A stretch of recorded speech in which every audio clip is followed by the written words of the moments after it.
ఇక్కడ అంటే there is no much of suspense left.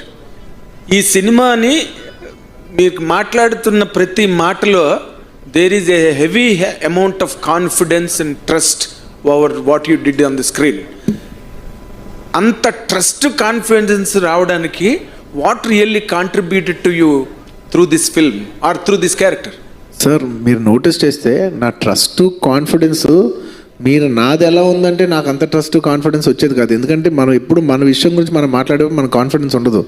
పక్కోళ్ళ విషయం గురించి మాట్లాడేప్పుడు మాత్రం నాకు కాన్ఫిడెన్స్ వస్తుంది. ఎందుకంటే అది నా విషయం కాదు కదా, నాకు ఫుల్ బలం వస్తుంది. ఎందుకంటే అందులో నేను సెల్ఫ్లెస్గా ఉన్నా. సో నాకేం ఎజెండా లేదు అందులో.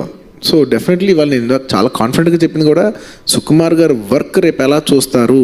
రేపు కమర్షియల్ సినిమా తీసే డైరెక్టర్స్ అందరూ సుకుమార్ గారిని ఇలా ఎలా సినిమా తీయచ్చు సార్, ఒక కొత్త సినిమాలాగా ఒక కమర్షియల్ సినిమా చెప్పచ్చా, ఒక కొత్త సినిమా తీసే డైరెక్టర్లు అందరూ సార్ ఒక కొత్త సినిమా తీస్తూ కమర్షియల్గా తీయచ్చా